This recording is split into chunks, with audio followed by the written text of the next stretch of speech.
It unfolded 23 minutes into the event that Adam Schiff believed would mark his greatest victory, his opportunity to finally question President Trump on a national stage before 78 million viewers.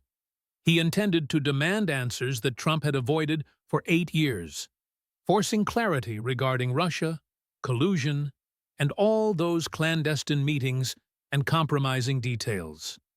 This was the moment where Adam Schiff, the intelligence expert and guardian of democracy, planned to finally hold Donald Trump responsible for his actions.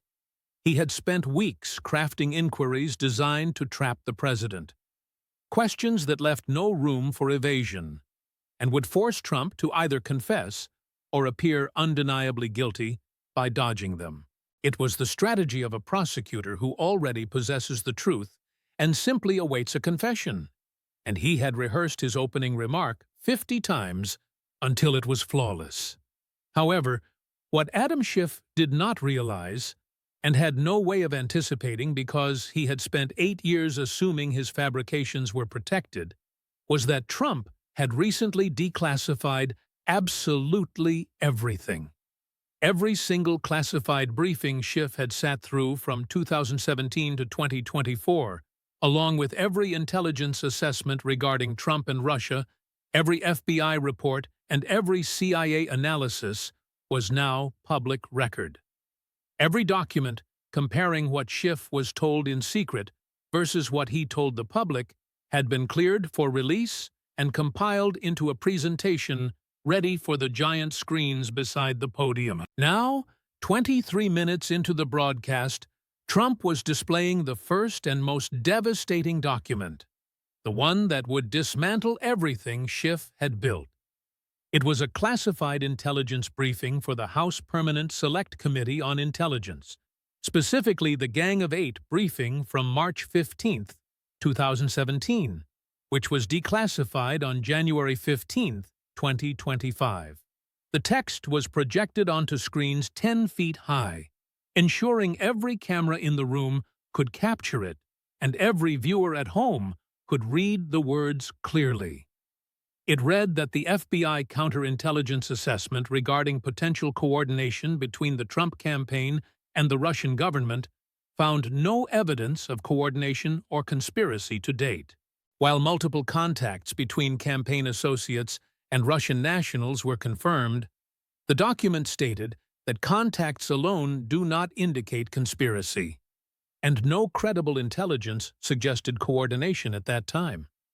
The date was unmistakably March 15, 2017, and the signature page displayed the names of everyone who attended, including Adam Schiff, who was then the ranking member of the committee.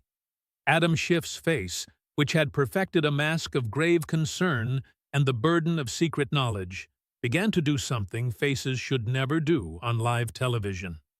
He cycled through a rapid succession of emotions, moving from confusion to recognition, then to realization, horror, and finally, panic. It was the look of a man watching his entire career, his reputation, and his political identity collapse in real time, because he understood exactly what was coming next.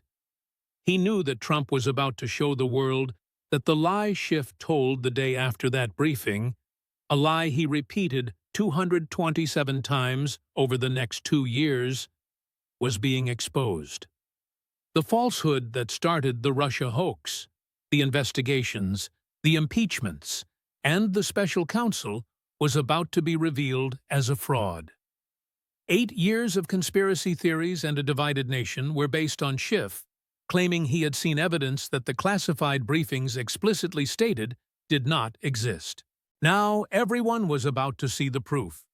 But to understand how we arrived at this frozen second, where a single document became the bullet that ended a career based on deceit, we must rewind. We need to go back just 90 minutes to when Adam Schiff still believed he was the hunter rather than the prey. 2 weeks earlier, the White House had made an unusual announcement that President Trump would hold a special press conference as part of a transparency initiative. The stated topic was addressing years of misinformation regarding Russian collusion and restoring trust in government intelligence, but the press secretary noted this would not be a standard briefing. The president wanted to address lingering questions about the investigations and impeachments by inviting his harshest critics to ask questions directly. The press secretary announced that the president had specifically invited Senator Adam Schiff as a special guest questioner, noting that Schiff had been one of the most vocal critics regarding Russia matters. He would have a seat in the front row and the privilege of the first question, as President Trump believed in transparency and was willing to answer tough inquiries from those who investigated him. The media went absolutely wild at the news that Trump was finally going to face Schiff, the man who had been his chief antagonist for 8 years. CNN ran headlines about Trump facing his nemesis, while MSNBC created a special countdown for the reckoning where Schiff would finally get his chance. Even Fox News, which was usually favorable to Trump, could not hide their excitement about the upcoming confrontation. Adam Schiff held his own press conference to announce he was accepting the invitation, standing at a podium in the Senate looking like a prosecutor preparing for the trial of his life. He thanked President Trump for the invitation and stated that the American people deserved answers, truth, and accountability. He claimed to have questions the president had been avoiding for 8 years regarding Russian interference, contacts between the campaign and Russian agents, and financial compromises. He paused to let the gravity of his words sink in, declaring it was time for transparency and truth, and that he looked forward to the conversation. The Democratic base loved it, believing finally Schiff would question Trump directly, with no Republican protectors or sympathetic moderators to get in the way. Behind the scenes, Schiff's staff prepared as if it were the Super Bowl, compiling questions, researching potential answers, and designing traps to make Trump look evasive. However, what none of them knew was that in a secure facility at FBI headquarters, Director Kash Patel had spent 6 months compiling something entirely different. It was an 847-page dossier on Adam Schiff, covering every classified briefing he had attended and every intelligence assessment he had seen. It documented every time he went on television and said something contradicting what he had been told, and every phone call to reporters that preceded a leak of classified information. It cataloged every coordination with FBI officials who were later fired for misconduct, every fabrication, every distortion, and every lie. All of it was cross-referenced, verified by multiple sources, and legally declassified the week before the press conference to be ready for public viewing. The trap was set, and Schiff simply did not know he was walking right into it. On the day of the press conference at 2:00 p.m., the White House East Room was packed beyond capacity with every major network present.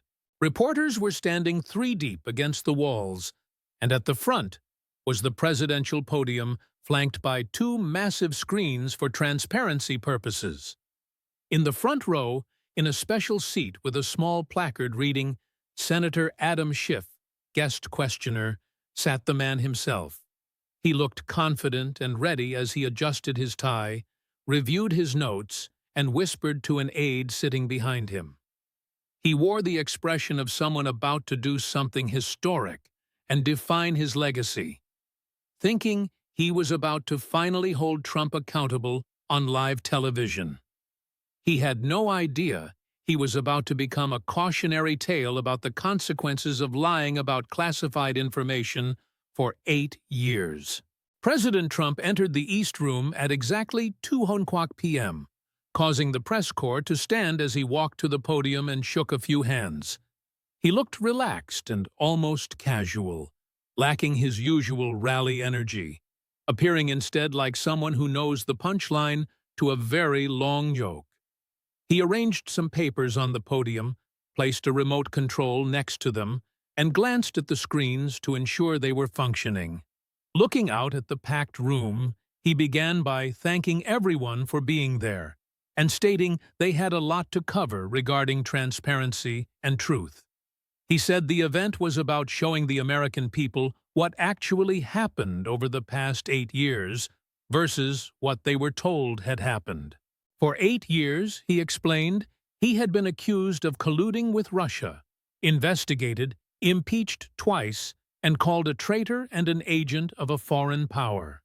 His family had been harassed and his businesses targeted because certain people told America he was working with Russia to undermine democracy. Trump noted that for 8 years, people with access to classified intelligence and positions of trust told the American public they had seen compelling evidence that he was compromised. He looked directly at Schiff as he said they told the public to trust them because the evidence was too secret to show. But they had seen it in briefings. Gesturing to the screens, Trump announced that today they would look at what those people actually saw, because he had declassified all of it. Every classified briefing, intelligence assessment, and FBI report about Trump and Russia was now approved for public release and available online for verification. The screens would show actual classified documents from intelligence briefings so everyone could see what members of Congress were told versus what they said. He picked up the remote and stated they would start with the person who had been most vocal, giving Senator Schiff the first question as promised. The cameras swung to Schiff, who stood up and took the microphone passed by a White House aide, looking confident as every lens focused on him. He thanked the president and asked why Trump and his campaign had so many documented contacts with Russian officials during the 2016 election. He continued, asking why Trump and his team repeatedly lied about those contacts and tried to conceal them from investigators. It was a perfect prosecutor's question that assumed facts not in evidence and accused Trump of wrongdoing while pretending to ask for clarification. The room waited for Trump to deny or deflect, but instead, he smiled and called it a perfect question, because it allowed him to show everyone something important. He pressed the remote, and the screens lit up to reveal a document with official classified markings and a declassification stamp across it. It was a classified intelligence brief from the Gang of Eight briefing on March 15, 2017, concerning the FBI counterintelligence investigation into the Trump campaign. The text clearly stated that while the investigation had been ongoing since July 2016 and contacts were confirmed, investigators had found no evidence of coordination or conspiracy. It explicitly noted that contacts alone do not indicate conspiracy, and that the current assessment was that no credible intelligence supported allegations of coordination. Trump let the document sit on the screen for a moment to let the words sink in. Then read it aloud slowly, emphasizing that there was no evidence of conspiracy. He pointed out that this was what the FBI told the Gang of Eight, which included Senator Schiff, on March 15, 2017. To prove Schiff's presence, Trump displayed the attendance log showing Schiff's signature clearly visible, confirming he had seen the assessment. Then Trump noted that the very next day, March 16, 2017, Schiff went on Meet the Press, and a video clip began to play. In the clip, Chuck Todd asked a question, and Schiff responded with his signature grave expression that he had seen more than circumstantial evidence of collusion. Trump paused the video and repeated Schiff's words about more than circumstantial evidence. Pointing out, he said that on national television one day after the FBI told him they found no evidence, he looked at Schiff and asked if he was lying to Chuck Todd or lying in the classified briefing, because both things could not be true. The room went completely silent as every eye turned to Schiff, whose expression had shifted from confidence to the look of a man who realized he was trapped. He opened his mouth to claim his words were taken out of context, but Trump held up a hand and offered to show him more context. The screen changed to display a timeline with dates down the left side and events on the right. The timeline showed the March 15th briefing stating no evidence, followed by Schiff's March 16th claim of evidence, Then a March 20th CNN appearance claiming evidence worthy of investigation. It continued with dates in May, July, and September, contrasting briefings of no evidence with Schiff's television appearances claiming abundant evidence of collusion. Trump let the list scroll, revealing a long record of 227 times over 2 years where Schiff claimed to have seen evidence. Trump explained that his staff had reviewed every interview and cable news appearance to count the 227 variations of the claim that Schiff had seen evidence. He pressed the remote again, and a supercut began playing Schiff on different networks, saying the same thing over and over. Schiff was seen claiming direct evidence and evidence in plain sight, while a counter in the corner of the screen ticked up from 47 to 89 to 143 out of 227. It was devastating to see his own words and face repeated for nearly a minute in dozens of different settings. When it finished, Trump looked at Schiff and noted that the actual classified briefings he attended and signed for said the exact opposite. He asked Schiff whether he was lying to the intelligence community or to the American people. Schiff tried to respond, his voice losing confidence, claiming the intelligence picture evolved over time, but Trump cut him off to show how it evolved. New documents appeared showing the sequence month by month, starting with a May 2017 update stating no new evidence of coordination despite the Carter Page surveillance. Trump contrasted this with Schiff on CNN 3 days later, claiming evidence was hiding in plain sight. A July 2017 briefing noted interviews with Flynn, Manafort, and others yielded no conspiracy evidence, yet Schiff appeared on MSNBC 2 days later, claiming to have seen direct evidence. A September 2017 briefing determined the Steele dossier was not credible and contained fabricated allegations, yet Schiff continued citing it as credible evidence. Trump walked through the briefings methodically, noting that every single time the FBI said there was no evidence, Schiff walked out and told America he had seen proof. Trump declared that this was not evolving intelligence, but systematic lying. And then he picked up a different document to address Schiff's phone calls. He explained that when classified information leaked, the FBI investigated by tracking phone records, and they had obtained Schiff's records. A new, precise timeline appeared showing a call from Adam Schiff to a CNN producer on December 12, 2016, followed by a CNN story with classified claims 15 minutes later. It showed a call to a New York Times reporter on December 18, followed by a story about British intelligence sharing evidence, and a call to an MSNBC producer in January, followed by another story. The pattern repeated 43 times over 2 years, where a call from Schiff was followed within 48 hours by a story containing classified details. Trump let the room absorb the fact that Schiff didn't just lie about what he saw, but he also leaked classified information he was obligated to protect. He told Schiff that he leaked to friendly reporters and then went on television to confirm the stories he had planted, calling it propaganda and a felony rather than oversight.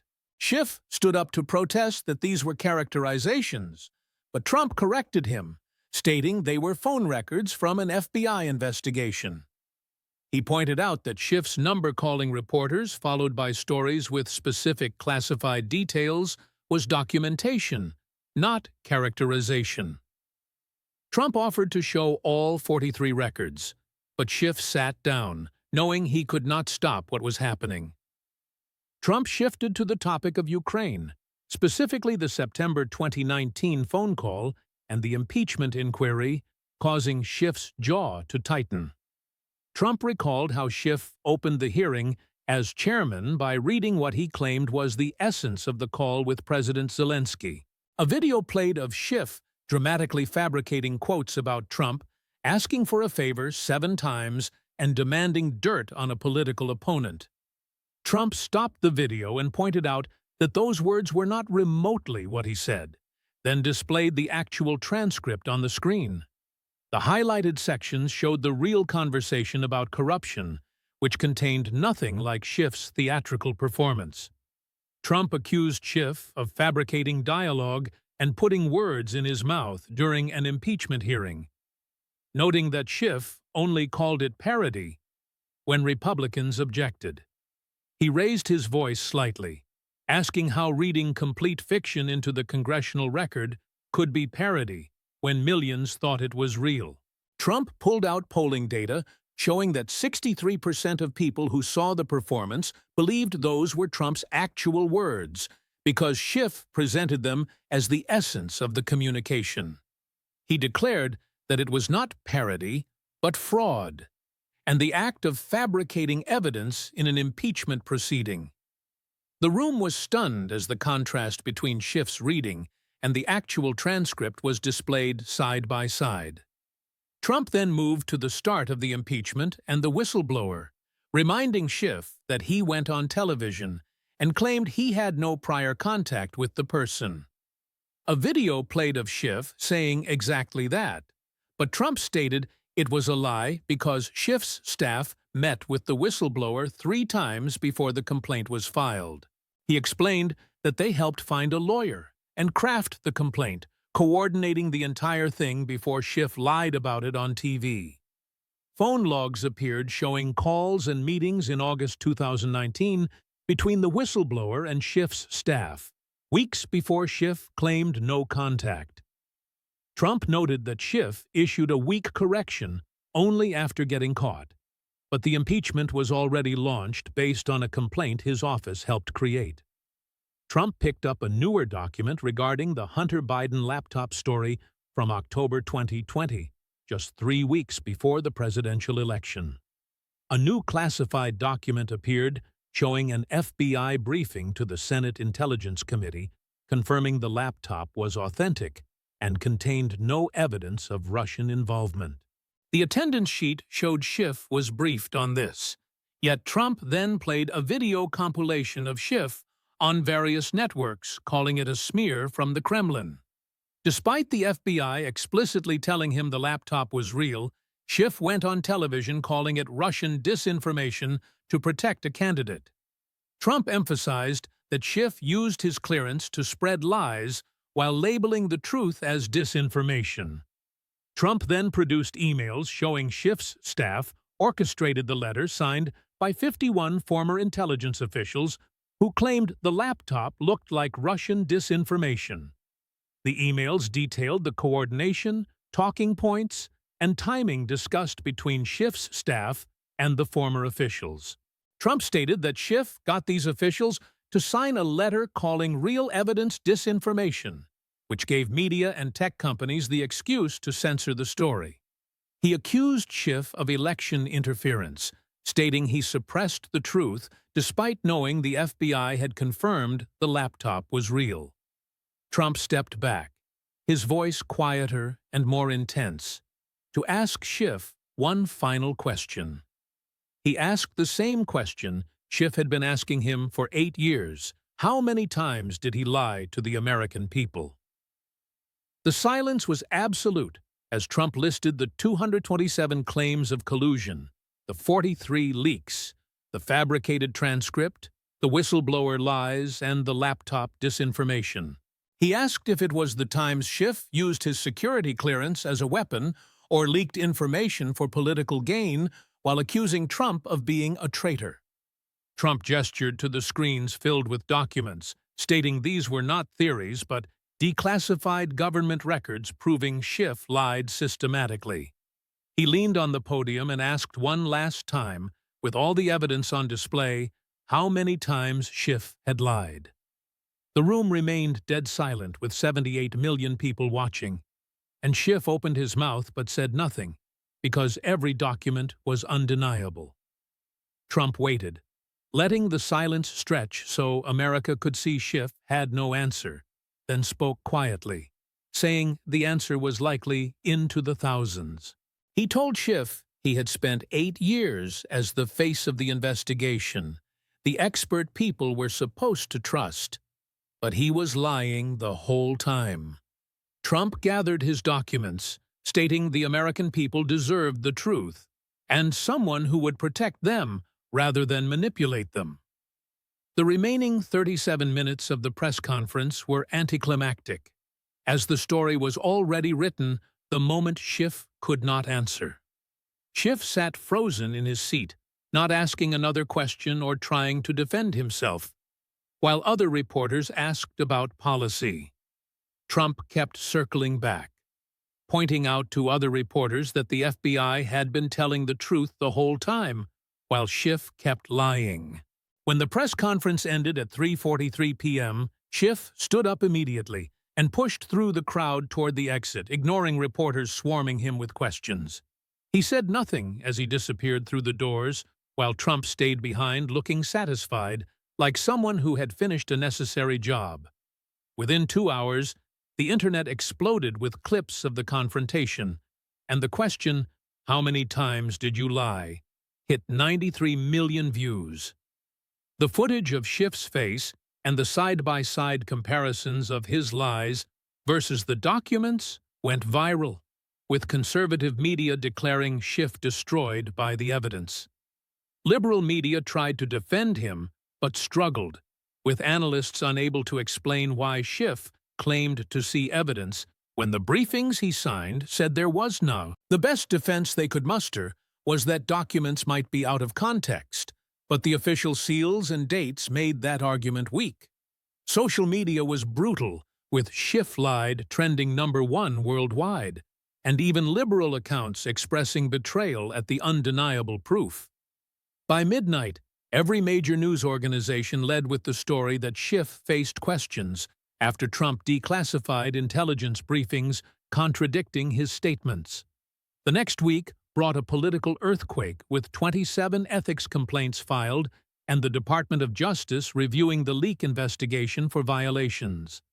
In the Senate, Republicans called for Schiff's removal from the Intelligence Committee, and soon Democrats began joining the call to distance themselves. The Senate voted 67-33 to remove Schiff from the committee, with 17 Democrats voting against him, signaling his career was over. Polling in California showed his approval rating collapsing by 29 points, with a vast majority believing he lied and should resign.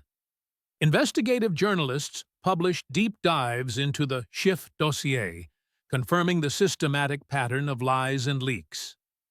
Schiff finally agreed to an interview with MSNBC, but he stumbled through answers about evolving intelligence and could not explain the direct contradictions. The interview went viral for his inability to defend the fabricated transcript or the leaks, and 3 months later, the Senate formally censured him by a vote of 71-29. He became only the 5th senator in history to be censured, leading to the cancellation of book deals and speaking engagements. The 51 intelligence officials from the laptop letter claimed they were misled by Schiff's office, further deepening the scandal. 6 months after the confrontation, Adam Schiff announced in Los Angeles that he would not seek re-election, citing a desire to focus on other priorities. Everyone knew he quit, because internal polling showed him losing by a landslide, and he left without apologizing or admitting wrongdoing. Katie Porter won his seat after campaigning on a platform of truth, ending Schiff's Senate career in less than 2 years due to the declassified documents. A year later, a journalist asked Trump at Mar-a-Lago if he had regrets, and he replied that he had none because it had to be done. He explained that he wanted people to see the truth, that Schiff had seen no evidence in any briefing, yet lied 227 times. Trump advised people to be skeptical when someone claims to have secret evidence they cannot show, noting that the receipts never lie. The declassified documents became a permanent part of history, and journalism schools began teaching the Schiff case as a lesson in verifying claims. Law schools taught it as a case study in the abuse of security clearance, and the intelligence community implemented new protocols known as the Schiff Rules. A reform bill passed with bipartisan support to create oversight for members making public statements that contradict classified briefings. Adam Schiff's Wikipedia page was rewritten to lead with his pattern of misrepresenting intelligence and his censure by the Senate.